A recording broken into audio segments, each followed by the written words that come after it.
Éternel, sois au contrôle de toutes choses. Mets tes paroles dans ma bouche afin d'aider un cœur, d'aider une âme, d'aider tes enfants, Seigneur. C'est difficile, oh Dieu, de parler dans de telles circonstances. Parce que la douleur que l'on peut ressentir, toi seul le sais. Alors viens aider. Toi qui sais consoler, toi qui sais relever, toi qui sais fortifier, agis Seigneur.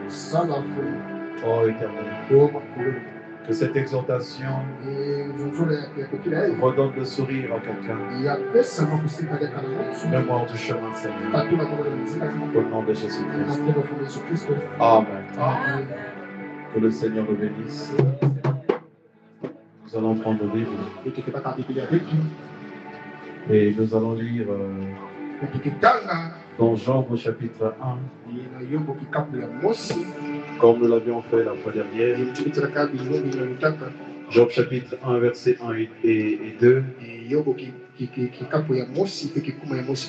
Ensuite, nous allons prendre le verset 13. Nous lisons au nom du Seigneur Jésus-Christ. Il y avait dans le pays d'Utz un homme qui s'appelait Job. Et cet homme était intègre et droit. Il craignait Dieu et se détournait du mal.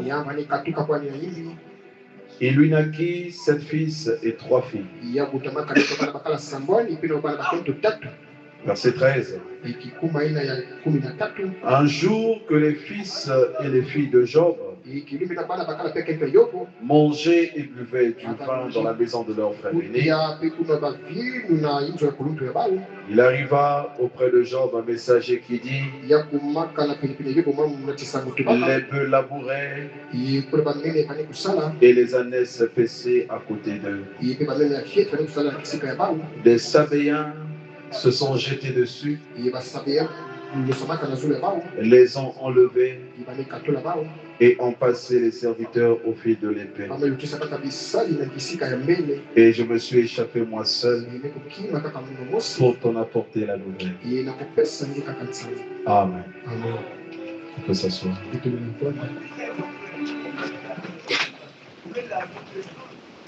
Ce soir, nous allons toujours parler de Job. Nous allons poursuivre notre pensée. Le mardi dernier, nous avons parlé de la souveraineté de Dieu. Nous avons montré combien Dieu est souverain dans ses décisions. Dieu est maître des temps et des circonstances. Nous les hommes, nous sommes logés dans ce qu'on appelle le temps. Mais Dieu, lui, n'est pas logé dans le temps. C'est un Dieu éternel. Il connaît la fin d'une chose avant son commencement. Dieu, il est omniscient, il est omniprésent, il est omnipotent. Il est tout puissant. Rien ne peut le surprendre. Il connaît tout ce qu'il y a dans vos cœurs. Et d'ailleurs, quand Christ était sur la terre, il avait une capacité, c'est de discerner les pensées de Dieu. Il pouvait savoir ce qu'un homme pensait et anticiper ses mouvements. C'était ça notre Dieu. Et c'est ça que notre Dieu fait. Rien ne lui échappe. Aucune situation ne lui est étrangère. Quand nous pensons que c'est nouveau, pour Dieu, ce n'est pas nouveau. Parce qu'il a créé toutes choses. Et nous avions aussi dit que la souveraineté de Dieu l'emmène ainsi à faire tout ce qu'il veut sans demander l'avis de quelqu'un. Et nous avons aussi vu Job dans sa présentation, un homme intègre, un homme droit, un homme qui craignait Dieu.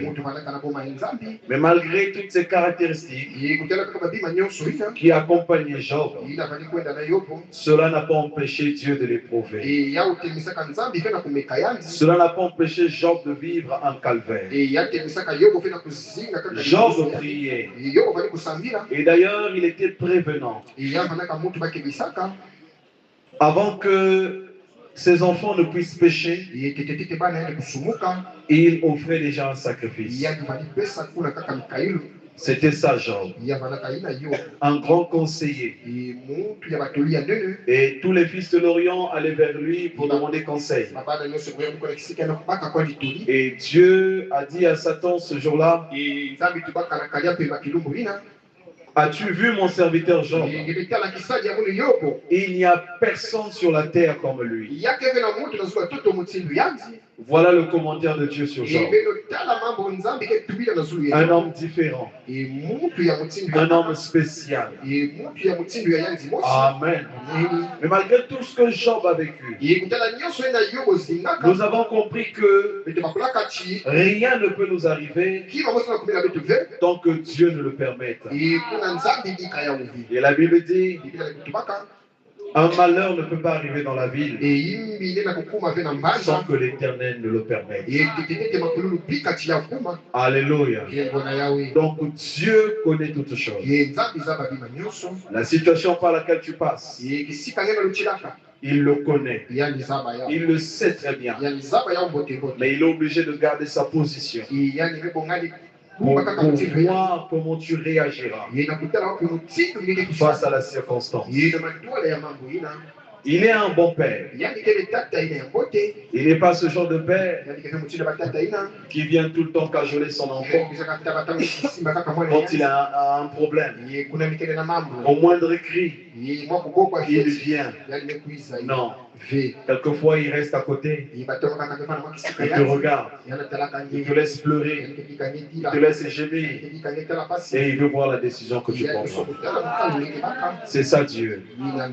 Il sait que l'épreuve par laquelle tu passes, quelle est la décision que tu prendras. Parce qu'il sait toutes choses. Amen. Et nous avions aussi dit que tout concourt au bien de ceux qui aiment Dieu. Tout. Excepté aucune chose. Ce récit s'ouvre par une visitation de Satan dans la conférence au ciel. Le voilà qui se promenait sur toute la terre et se retrouve parmi les fils de Dieu. On lui pose la question. Mais d'où viens-tu? Il répond de parcourir toute la terre. Je peux m'imaginer comment il faisait pour parcourir toute la terre.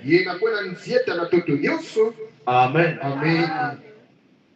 Alors Dieu lui dit, mais as-tu vu mon serviteur? Et la conversation a commencé par là. Et l'ennemi dit, c'est parce que tu le protèges. Tu protèges ses enfants. Voilà pourquoi il est en sécurité. Sa maison en sécurité. Ses biens sont en sécurité. Ses enfants sont en sécurité. Parce que ta main est sur lui. Mais c'est simplement doter ce qu'il a. Et tu verras comment il te maudira en face. Quand Dieu lui a permis de le faire, il a remarqué que la position de Job n'a pas changé. Il s'attendait à ce que Job perde la foi. Il s'attendait à ce que Job maudisse Dieu à cause des situations qu'il vivait. Amen. C'était des situations difficiles. La première chose qu'il a vécue, c'était la mort des bœufs et des serviteurs que les Sabéens ont tués. Et Dieu a permis qu'il y ait un serviteur qui puisse s'échapper pour aller transmettre l'information. Mais pourquoi Dieu aurait simplement laissé aussi que ce serviteur soit tué? Et Job l'apprendrait peut-être d'une façon différente. Mais voir un seul être sauvé et venir apporter la nouvelle, c'est différent. C'était le premier coup qu'il avait reçu. Amen. Ce n'était pas fini. Deuxième circonstance. Cette fois-ci, il perd des brebis. Non seulement des brebis, mais aussi des serviteurs. La Bible dit, il parlait encore. Donc le serviteur qui venait annoncer la nouvelle, un autre est venu pour dire encore à Job, le feu de Dieu est tombé du ciel, a embrasé les brebis et les serviteurs et les a consumés. Ce n'est pas quelqu'un qui a allumé ce feu. Mais il précise que le feu est tombé du ciel. Deuxième nouvelle. Job dit, mais qu'est-ce qui se passe? Et un seul serviteur s'en sort. Viens lui annoncer la nouvelle. Je peux m'imaginer comment Job se sentait. Les gens pouvaient dire, ah, il a sacrifié ses serviteurs. Il est riche. Il a des moyens. Voilà pourquoi. Il veut encore avoir plus que ça. C'était un coup dur. Comment est-ce qu'il devait annoncer la nouvelle aux familles de ses serviteurs? Pour les bœufs et les brebis, ça devrait se comprendre. Parce que c'était à lui. Mais la mort des serviteurs. Comment annoncer cette circonstance-là aux enfants, aux femmes de ceux qui sont morts? C'était difficile.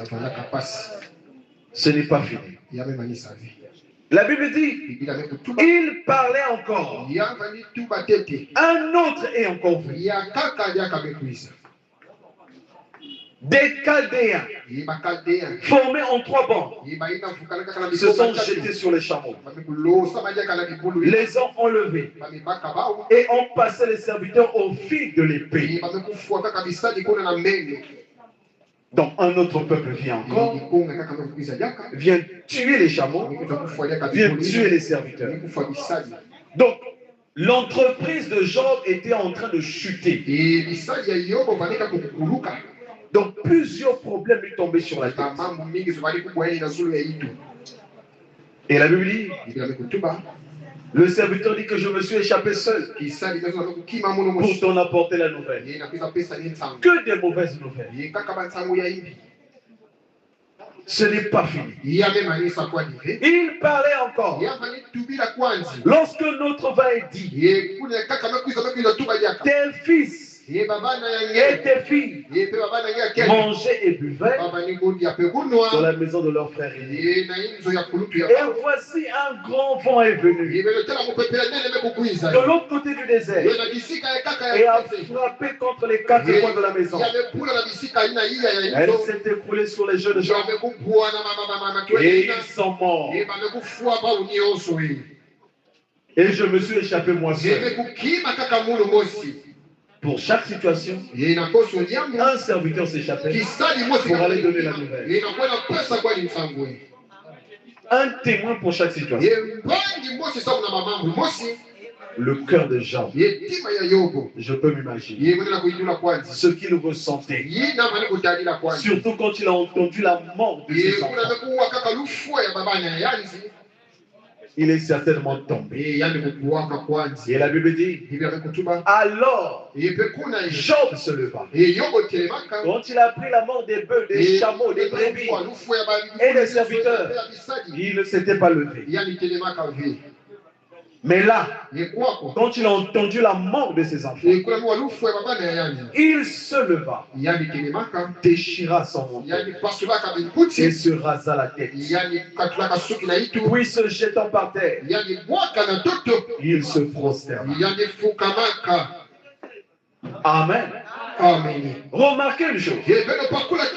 Job ne s'est pas mis à crier,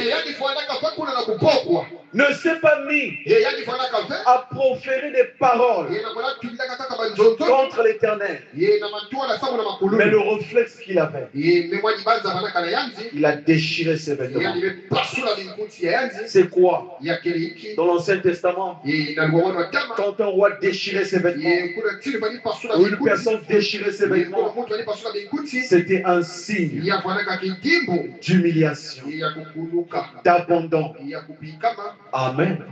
Souvenez-vous de l'histoire d'Esther. Lorsque Mardochée a appris le complot de la destruction de son peuple, il a déchiré ses vêtements. Il a pris le sac et la cendre et il se baladait dans les rues. Il était désolé. Job, il ne s'en est pas pris à ses serviteurs qui sont venus lui annoncer la nouvelle pour dire comment ça se fait que vous seuls en êtes sortis vivants. Ça veut dire que vous avez comploté. Il n'a pas fait ça. Mais il était sage. Il a reçu l'information. Il déchira ses vêtements, se rasa la tête et se prosterna en signe d'humilité, d'humiliation. Et la Bible dit, et il dit, je suis sorti du sein de ma mère, nu, et nu je retournerai dans le sein de la terre. L'Éternel a donné et l'Éternel a ôté. Que le nom de l'Éternel soit béni. Malgré la douleur de l'épreuve, malgré la douleur de la situation, il a quand même eu la force de s'agenouiller et de dire à Dieu, l'Éternel a donné et l'Éternel a repris. Que son nom soit béni. C'est fort. Tu perds ton enfant. Tu perds tes enfants. Épreuve après épreuve. Situation après situation. Mais tu as quand même la force de parler à Dieu. Mais aujourd'hui, ce que l'on constate, c'est que quand une personne n'a qu'une petite épreuve, il oublie Dieu, il oublie le chemin de l'église, il oublie même les frères, il disparaît, il s'éloigne petit à petit de la présence de Dieu. Et le diable aussi en profite. Et il retrograde une bonne fois pour toutes. Parce qu'il avait toutes les raisons de dire. Mais finalement, à quoi ça me sert d'être intègre? À quoi ça me sert de craindre Dieu? Là où j'entends que le feu a quitté le ciel, a consumé. Non, Dieu est contre moi. Il n'a pas dit ça. Il n'a pas dit ça. Mais il était assez fort Il est resté dans sa position. Parce qu'il avait réellement rencontré ce Dieu-là. Il avait réellement rencontré ce Dieu qu'il adorait. Mon frère, si tu as réellement rencontré Dieu dans ta vie, aucune épreuve n'ébranlera ta foi. Aucune situation ne déplacera ta foi. La Bible dit: qui nous séparera de l'amour de Dieu? Cet amour est indescriptible. Vous ne pouvez pas l'expliquer. Vous n'avez pas les mots pour expliquer l'amour de Dieu. L'apôtre Paul dit: ni les anges, ni la mort, ni les tribulations, ni la faim, ni la nudité, ni les situations, rien ne peut me séparer de cet amour. Parce qu'il avait réellement rencontré Dieu. Et si nous avons une fois rencontré Dieu, nous serons aussi cette force de dire: malgré les épreuves et les situations, rien ne me séparera de l'amour de Dieu. Parce qu'il m'a réellement affranchi.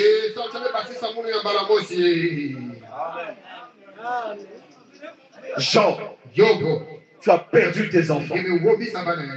Donc, il avait au total, la Bible dit qu'il avait combien de fils? 7 fils et 3 filles. Au total 10. Donc 10 veillées pour une seule personne. Il avait 10 cercueils à acheter. 10. Comment il devait pleurer toutes ces personnes? Il avait la force. Il s'est jeté par terre. L'Éternel a donné. Parce qu'il avait compris que les enfants qu'il avait, c'était Dieu qui le lui avait donné. C'était le fruit de la grâce de Dieu. Et il croyait aussi que si Dieu avait ôté ses enfants, il était capable de les remplacer. Que le nom de l'Éternel soit béni. Et la Bible précise: en tout cela, Job ne pécha point et n'attribua rien d'injuste à Dieu.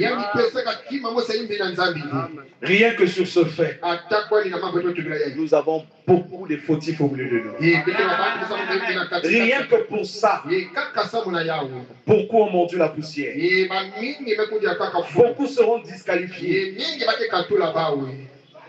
Est-ce que tu peux comparer ce que Job a vécu et ce que tu vis actuellement? Est-ce que c'est la même chose?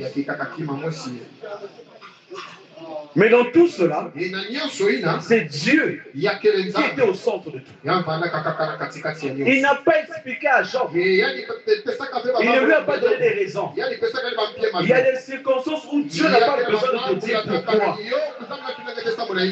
Mais tu vis ça comme ça. C'est juste. Tu te poses des questions.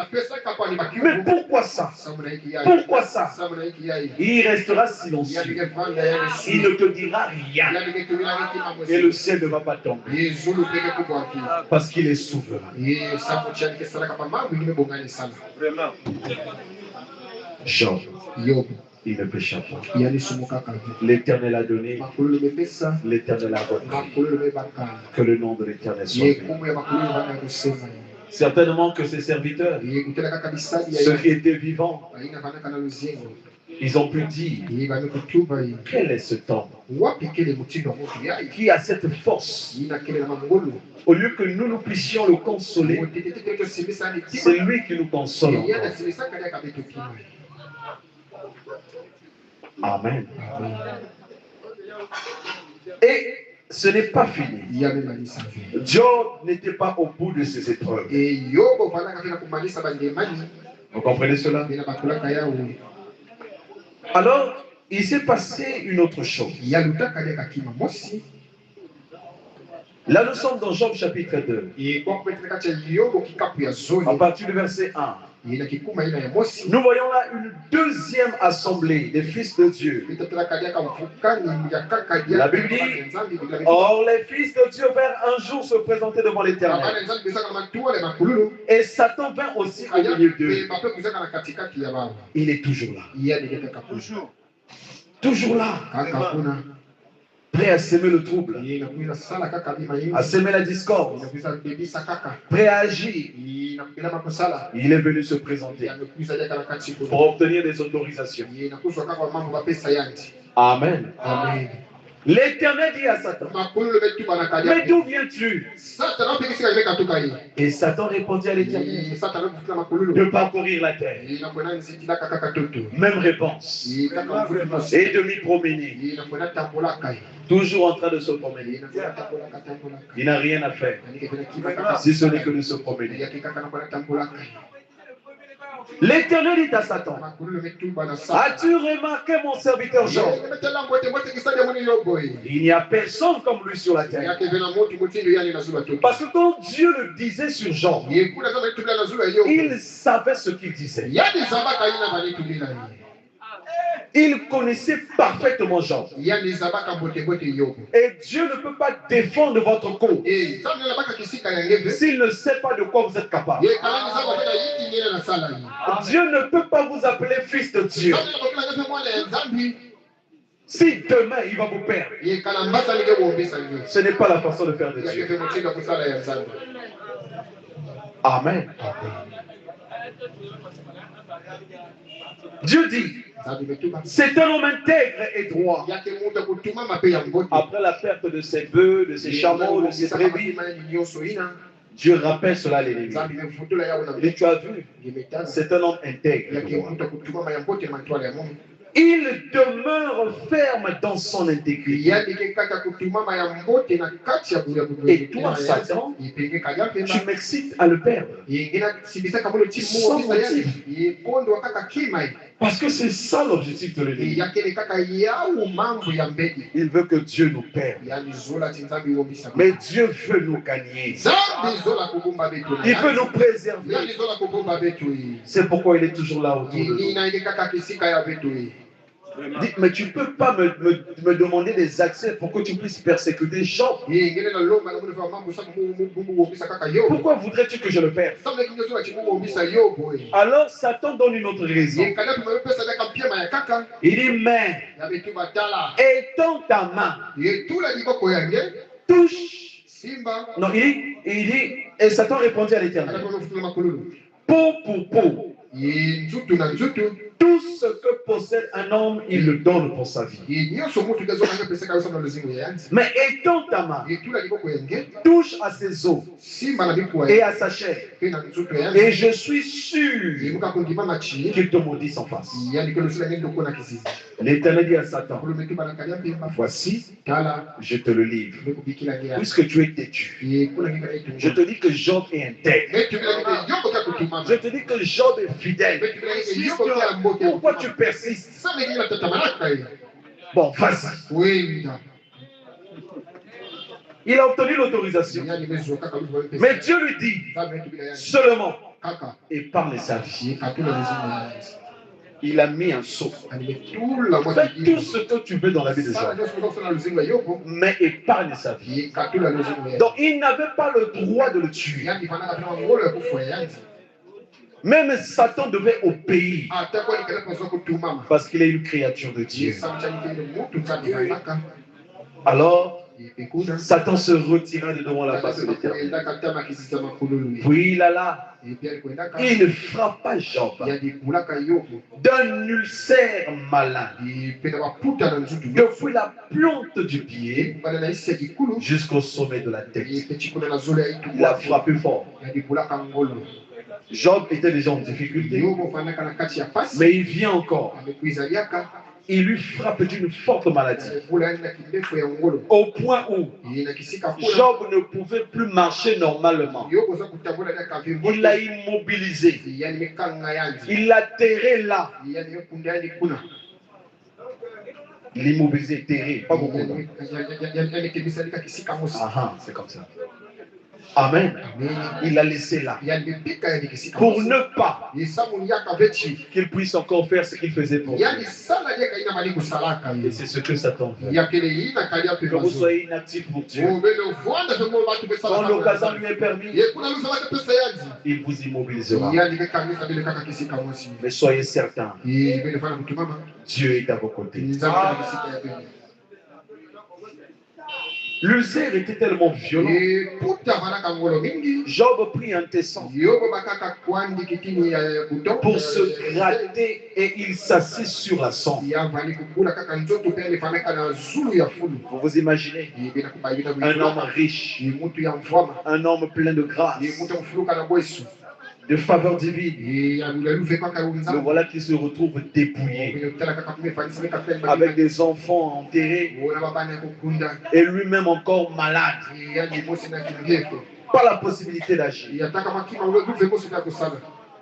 Et à ce moment-là, sa femme lui dit, tu demeures ferme dans ton intégrité. Mais maudit Dieu et meurs. Ça, c'est sa femme qui vient de dire. Dis, mais pourquoi tu gardes la foi comme ça? Il y aura des gens qui viendront te dire, donc toi, malgré toutes les situations que tu vis, tu vas encore à l'église. Tu pries encore. Oh, toi aussi. Mais ce Dieu-là n'écoute pas tes prières. Il ne te voit pas. Ce que tu endures là, les problèmes que tu as. Regarde, même là, tu n'as même pas d'argent. Mais tu l'aimes encore. Maudis-le. Et passe à autre chose. Job a dit non. Il dit, tu parles comme une femme insensée. Tu parles comme une femme insensée. Il dit, nous recevons de Dieu le bien. Et nous ne recevrions pas aussi le mal. Et en tout cela, Job ne pécha point par ses lèvres. Dieu a toujours raison. Il était un homme intègre.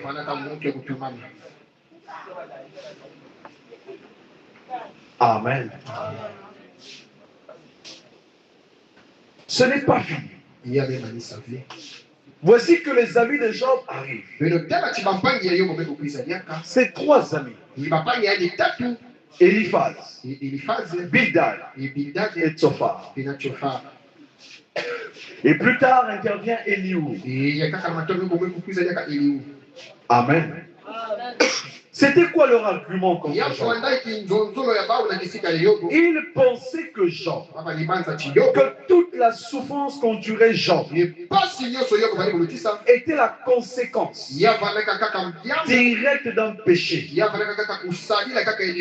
Job, tu as péché. Voilà pourquoi Dieu t'a frappé. Si ce Dieu-là t'aimait, il ne devait pas te frapper comme ça. Ça veut dire que tu as péché. Confesse tes péchés et nous comprendrons. Faisons péché en secret. Ça ne peut pas se comprendre. Tu étais un homme élevé dans la société. Tu étais riche. Tu étais bien portant. Et tout d'un coup, tu perds tes enfants. Tu perds tes biens. Tu perds même ta santé. Ah non, il y a un problème. Tu as péché en secret. Non, mes frères. Job n'avait pas péché. Job a affirmé son innocence sur ce que ses amis lui disaient. Il dit non, je n'ai pas péché. Je n'ai pas péché, Dieu le sait. Et quand vous lisez plusieurs chapitres de Job, chacun parlait à son tour. Chacun parlait à son tour. Au lieu de le reconforter, au lieu de le fortifier, mais ils viennent encore pour l'accabler. Si vous avez de tels amis, éloignez-vous d'eux. Exact. Il ne vous apportera que peine et souffrance. On a besoin de ces amis-là pendant des dures épreuves qui viennent nous consoler, qui sont à nos côtés, qui nous disent que ça va aller, qui nous disent que ça ira. Dieu se souviendra de toi. N'aie pas peur. Tout ira bien. Mais au lieu de ça, il avait des amis qui le coinçaient encore. Non, tu as péché. Quel est le péché que tu as commis? Il faut me le dire. Mais Job, tu es malade. Job, il est souffrant. Pourquoi cette persécution? Qu'est-ce que Job avait mérité pour subir tout ça? Situation après situation. Amen. Et c'est alors que Dieu, dans son immense bonté, est intervenu et a répondu à Job. Amen.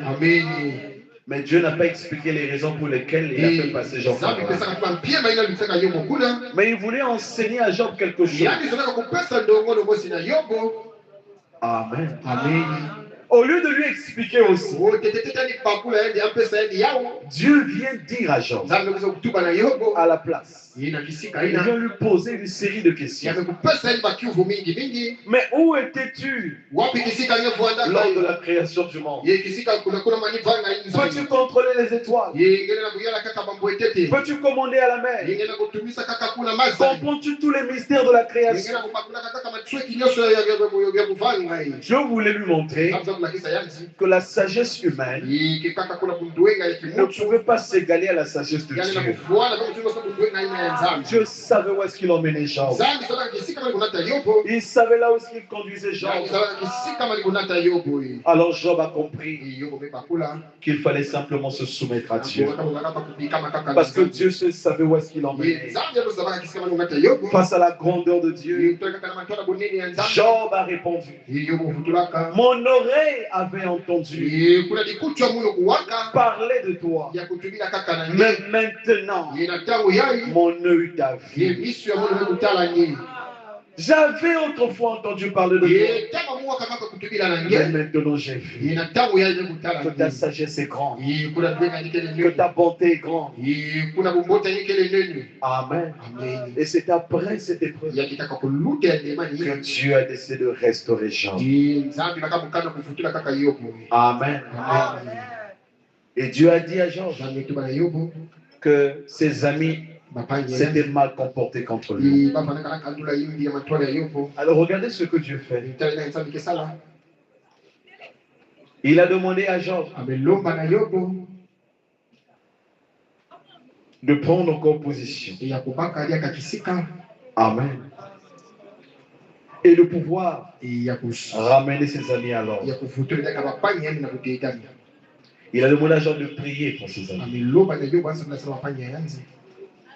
Des gens qui t'ont maltraité, des gens qui t'ont persécuté. Je te demande encore de prier. Dieu connaissait la spiritualité. Il connaissait la maturité de Dieu. Amen. Il a restauré sa santé. Il a restauré ses richesses au double. Il lui a donné une famille. Ils ont vécu encore de nombreuses années. Amen. Dieu, dit la Bible, il est celui qui fait la plaie. Mais il est aussi celui qui sait fonder les plaies. La plaie est là. Il saura comment bonder ça. Il saura comment te consoler. Il saura comment te restaurer. Tu as perdu un parent, c'est vrai. Mais n'oublie pas. N'oublie pas. Il est le Dieu de la restauration. Il peut te faire rattraper le temps que tu as perdu. Parce qu'il est le maître des temps et des circonstances. Job a tout perdu. Mais il a été persévérant. Et par sa persévérance, Dieu l'a récompensé. Alors mon frère, ma soeur, ce que je te demanderai ce soir, c'est de rester persévérant. En dépit des épreuves, en dépit des situations, tu sais par quoi tu passes. Mais n'oublie pas, il y a quelqu'un qui est passé par là. Il a connu pire. Vous savez, quelquefois, quand on se dit, on vit des situations difficiles, mais en réalité, il y a quelqu'un d'autre à côté qui vit des situations plus difficiles que toi. Et quand Dieu te fait la grâce de voir ça, tu comprends que tu es vraiment béni. Amen. Amen. Amen. Dieu est vivant. Dieu est réel. Alors ne perdez pas la foi. Sa grâce coule encore. Il est le Dieu de la restauration. Abandonnez simplement vos fardeaux entre ses mains. Il saura vous consoler. Il saura vous soutenir. S'il s'est souvenu de Job, il se souviendra aussi de vous. Dieu, il sait comment nous reconforter. Et quand il reconforte, vous oubliez toutes les souffrances passées. Parce que lui, il sait là où toucher pour te relever. Il sait là où toucher pour te ramener. Il sait là où toucher pour te faire du bien. La Bible dit qu'il y a un temps pour toutes choses. Il y a un temps pour pleurer. Oui, aujourd'hui nous pleurons. Mais il y a aussi un temps pour se réjouir. Demain tu te réjouiras. Et tu te rappelleras des bontés de l'Éternel. La Bible dit, les projets que l'Éternel a pour nous sont des projets de bonheur et non des projets de malheur. Il fait concourir toutes choses au bon plaisir de sa volonté. Oui, nous avons vécu un départ soudain. Notre frère est parti soudainement. Mais nous savons que Dieu n'est pas étranger à cela. Il saura comment combler le vide. Il saura comment conduire la famille. Il saura comment relever la famille. Ne vous en faites pas. Les pensées que nous avons ne sont pas les pensées de Dieu. Peut-être que dans ta tête, tu as mis un point à ta vie parce qu'il n'y a plus d'espoir. Non, ne mets pas un point à ta vie. Mets une virgule. Parce que la vie continue. Et puisqu'elle continue, Dieu te surprendra. Il est le Dieu de la restauration. Il est le Dieu de la restauration. Il est le Dieu de la restauration. Ne l'oublions pas. Persévérer dans la foi. Persévérer dans la prière. Persévérer dans l'amour de Dieu. Aucune épreuve ne vous fasse changer d'avis.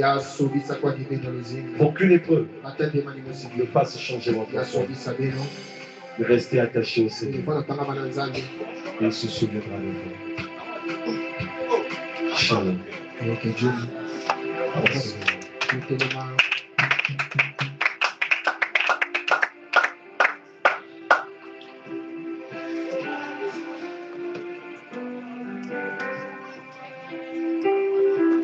Je me demande pourquoi je vois, même quand tout ne marche plus. Je me demande mais pourquoi j'avance, même quand tout autour de moi s'est brûlé. J'ai compris qu'entre Dieu et moi, Il est question de confiance. Oh, entre Dieu et moi. Il est question de confiance. Il a gagné ma confiance. Il a gagné ma confiance depuis mon arrivée à moi. 25 ans attendant la promesse, il a fini par concrétiser. Même si je ne vois rien today, je l'attendrai encore demain. Même si demain aucun signe, je compterai celui pour le lendemain. Même si le lendemain la routine, je sais qu'un jour il va parler. Même si moi je connais j'aurai pas restera sur les enfants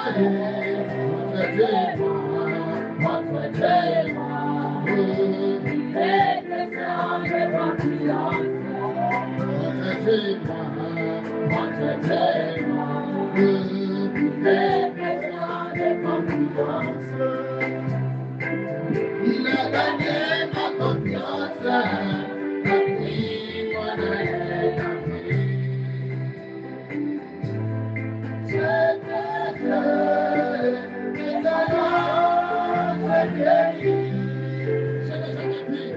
n'ai jamais vu, mais je sais